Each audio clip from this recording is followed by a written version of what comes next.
మేడలమ్మని తీసుకొని భగవంతుడు పర్వతాల మీదకొచ్చినంక, "బ్రాహ్మ మేడలమ్మ, ఈ మేడలు మనయి, ఈ పర్వతాలు మనయి, ఈ మిద్దెలు మనయి. నువ్వు ఆడుకుందామంటే హంసలున్నయి, పాడుకుందామంటే కోయిలాలున్నయి, చిలుకలు పాయిరాలు శివలక్ష వేలు, హంసలు పాయిరాలు అవి కొన్ని లక్షలు నీకోసం ఇక్కడున్నయి. నేను ఇప్పుడే ఈ క్షణమే నా తల్లి పార్వతి దగ్గరికి, నా తండ్రి శంకరుని దగ్గరికి పోయి, మన యొక్క పెళ్లి గురించి ముహూర్త బలాలు చూసి రమ్మని చెప్పత్తనే మేడలమ్మ" అని మల్లయ్య దేవుడు మేడలమ్మని ఈ చోట ఉంచి అడవి లోపల పడి మల్లయ్య దేవుడు పోతాడు గుర్రం మీద.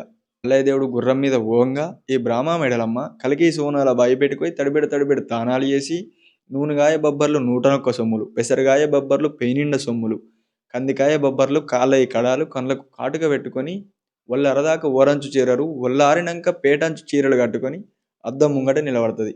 అద్దం ముంగట నిలబడే వరకల్లా తన యొక్క ప్రతిబింబనం అనేది ఆ అద్దం లోపల పడి ఆ అద్దంలో ఉన్న ప్రతిబింబం మేడలమ్మతో ఏమని చెప్తుందంటే, "బ్రాహ్మ మేడలమ్మ, ఎక్కువ ఇంటి బాలవు నువ్వున్నావు, తక్కువ ఇంటి మల్లయ్య తనున్నాడు.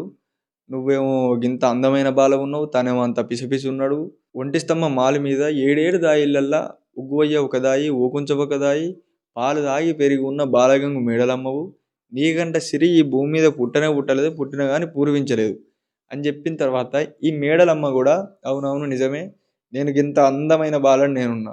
గా మంత్రాలు గల్లోనికి, యంత్రాలు గల్లోనికి నా ఎడ్డన్నగాలు, గుడ్డన్నగాలని చూసి నన్ను ఓడుకున్నాను. లేపోతే ఈ మల్లయ్య దేవునికి ఎవరు కూడా పిల్లనియ్యకపోవని ఎన్నో అనరాని మాటలంటే మల్లయ్య దేవునికి పొయ్యేటి తొవ్వ లోపల సిర్రు చీకట్లు మర్రు మబ్బులైతాయి. అరెరే!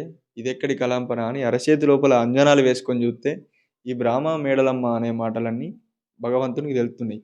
ఈ బ్రాహ్మ మేడలమ్మ ఇంకే మాట అంటున్నదంటే, నన్ను ఓడుకొని వస్తున్న అటువంటి ఆ తొవ్వ లోపల నేను ఎక్కువ ఇంటి దాన్ని నేనున్నా, తక్కువ ఇంటి గొల్ల మల్లయ్య తనున్నాడు.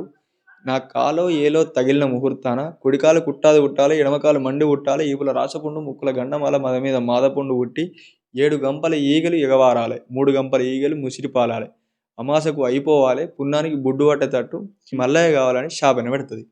అప్పుడు మల్లయ్య దేవుడు అనుకుంటాడు, ఆడిది పెట్టిన శాపన నాకు తప్పలేదు, నాకు తప్పకూడదు అని బండారు చేత పట్టుకొని కైమంతరించి తన ఒళ్ళు మీద గొప్పుకుంటే కుడికాలు కుట్టాది, వెనమకాలు మండి, ఈపుల రాచముండు, ముక్కుల గండమట, మద మీద మాదపుండు పుడుతుంది.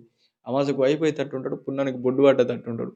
అప్పుడు మల్లయ్య దేవుడు ఈ బ్రాహ్మ మేడలమ్మ దగ్గరకు పోతే నన్ను చేరదీస్తుందా, మరి నన్ను దూరం కొడుతుందా, దీనికి గింత అహంకారం ఉన్నది, దీని భక్తి నేను కళ్ళ చూడాలని ఈ మల్లయ్య దేవుడు పర్వతాల మీదకి పోతాడు. తర్వాత ఏం జరిగిందో నెక్స్ట్ వీడియోలో చూద్దాం. దీని యొక్క ఫుల్ వీడియో కావాలంటే యూట్యూబ్ లోపల మన ఒగ్గు కథలు అనే యూట్యూబ్ ఛానల్ ఉన్నది, పోయి చూడండి. జై మల్లికార్జున స్వామి.